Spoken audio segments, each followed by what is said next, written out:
A nossa aula, dando continuidade a falar sobre a estrutura da Terra. Hoje eu vou aprofundar a discussão a respeito de geologia. Nas aulas anteriores eu trabalhei então justamente os tipos de rochas.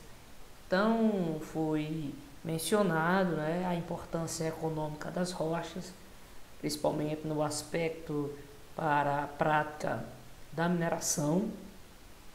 E diante do que foi exposto, eu vou justamente aprofundar esse debate do aproveitamento e das características geológicas de um país no mundo, esses pontos a serem abordados. Então, estrutura geológica, é justamente a composição da rocha, e que como foi feito, digamos assim, como foi constituída aquela rocha, se foi por um processo de vulcanismo, se foi por um processo de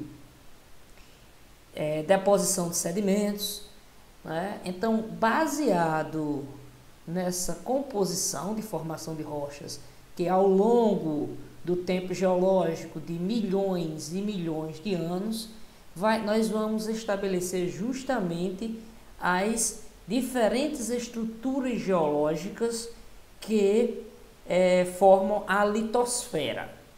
A litosfera, esse conceito, o conceito de litosfera, é a camada sólida que existe na Terra.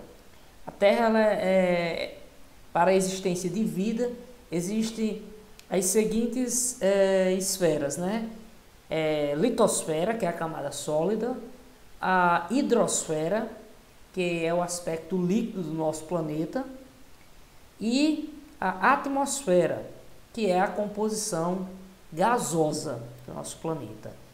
A união dessas três esferas formam então a biosfera, que é a esfera da vida.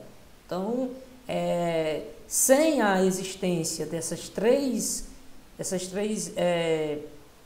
esferas, a litosfera, hidrosfera e atmosfera, não existe possibilidade de vida, Então vai ser da união das três que vai surgir. E como nós estamos falando em geologia, rochas, eu vou me limitar à questão da litosfera. Bom, a litosfera, então, ela apresenta os seguintes tipos de divisões. Os escudos cristalinos, também conhecidos como maciços antigos ou crátons. Você pode encontrar essas três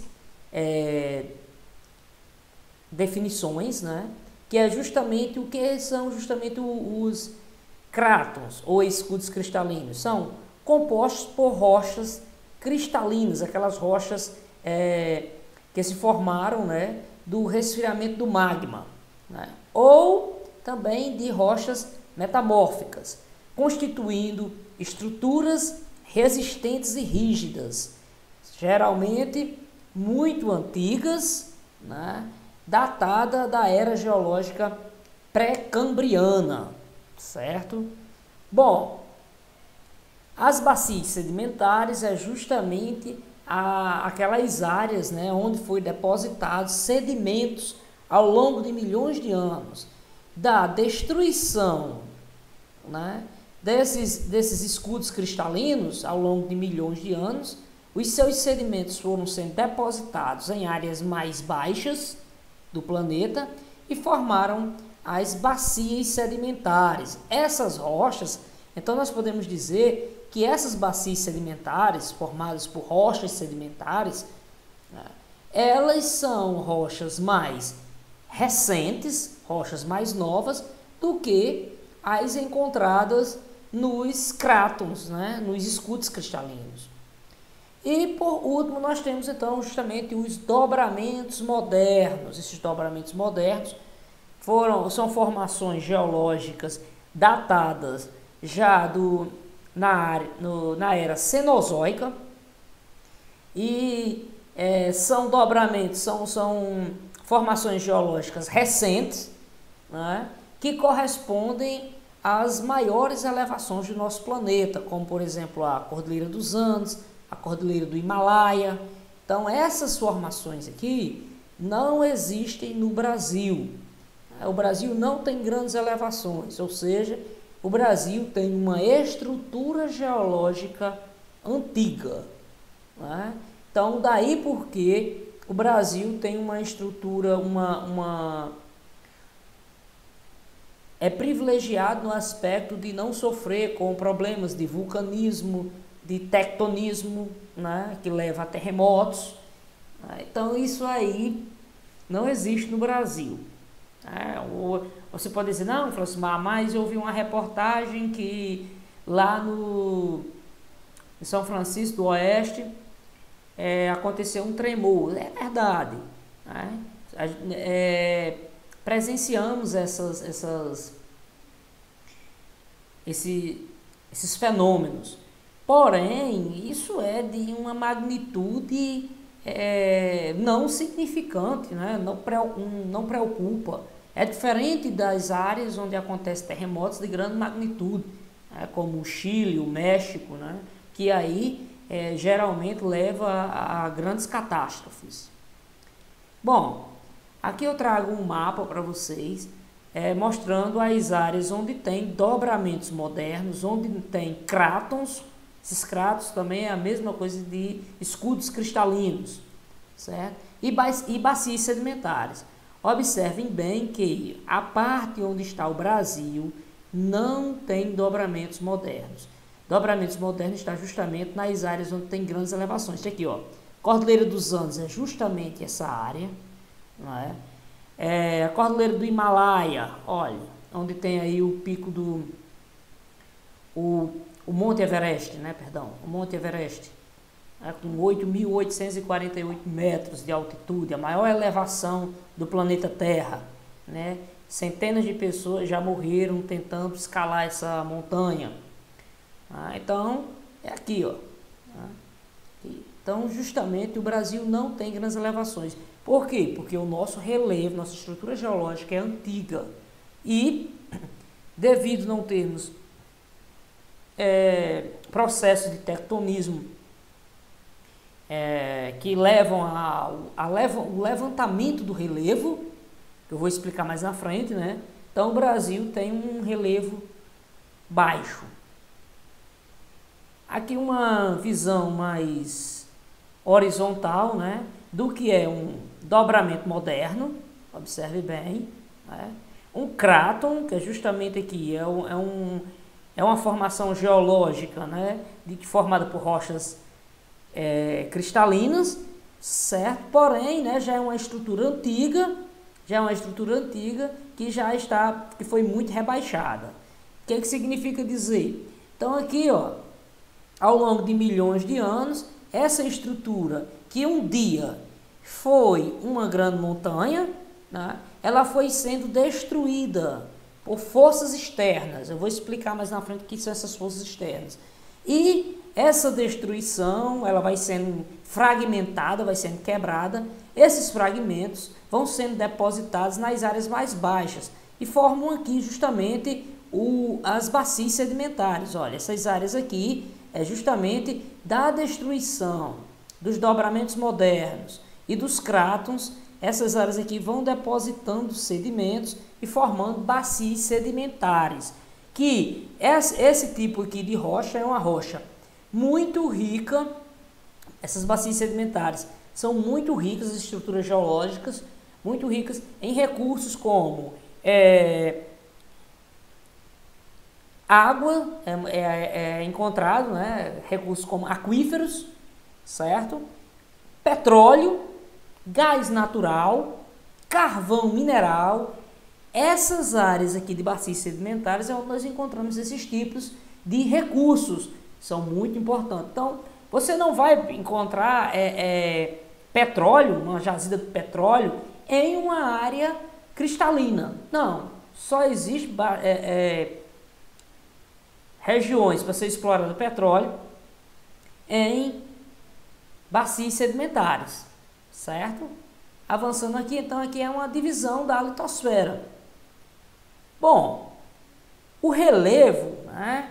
Então essa área aqui, nós podemos dizer que esse aqui é o relevo, né? O que é o relevo? São as formas, diferentes formas que existem na superfície da litosfera. E aí, olha, esse relevo ele vai se modificando. Agora só que essa modificação é ao longo de milhões de anos. E essa modificação é devido à ação de duas forças. Uma força externa, conhecida como força exógena, e uma força interna, conhecida como força endógena. E essa força aqui, ela vai destruindo o relevo, tentando justamente tornar o relevo mais rebaixado, e essa força, a força endógena, ela vai levantando o relevo. Então o planeta Terra, o relevo, ele é o resultado dessas duas forças que tentam se equilibrar, né?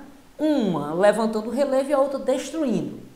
Veja só, então nós temos o relevo, que é o conjunto de formas variadas na superfície da Terra, certo?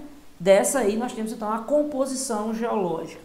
Bom, então nós temos, das formas de relevo, nós temos montanhas, que o Brasil não tem, mas aqui eu cito aqui os Alpes suíços, os Andes, as rochosas nos Estados Unidos, o Himalaia, né? Mas o Brasil tem serras, elevações moderadas, né? Não são como essas daqui, né? Que são dobramentos modernos, mas tem serras como Serra da Mantiqueira, que são elevações, digamos assim, medianas, né? Uma média aí tem o maior pico do Brasil supera no máximo 3.000 metros, né? Bom, planaltos, que são superfícies elevadas, certo? Uma média de 600 metros,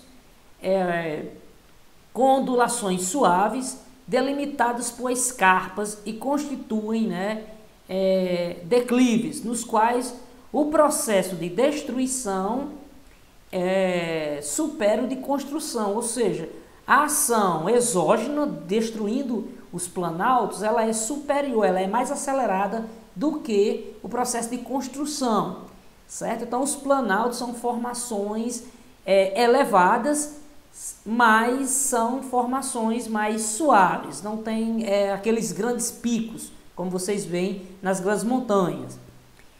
Depressões, que são regiões mais rebaixadas do que as áreas que circulam ela, né?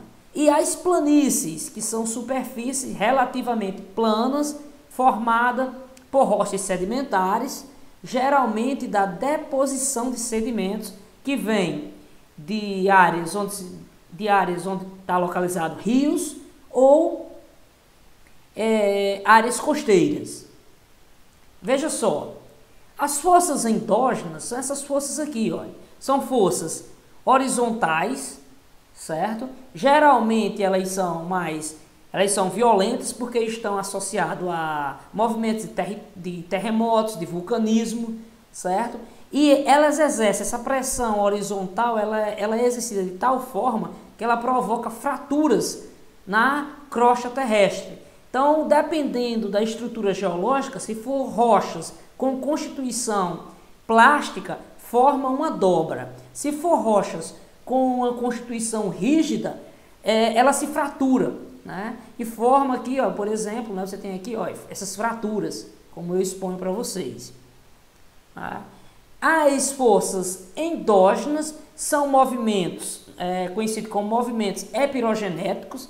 Eles são mais lentos, certo? São mais lentos e agem, né, o sentido do movimento na superfície, ele é de forma vertical. Observe aqui, ó, provocando ou o rebaixamento ou o levantamento. Agora só que de forma lenta, sem causar terremotos, só um processo de acomodações. Beleza, pessoal? Essa foi a nossa aula. Até a próxima.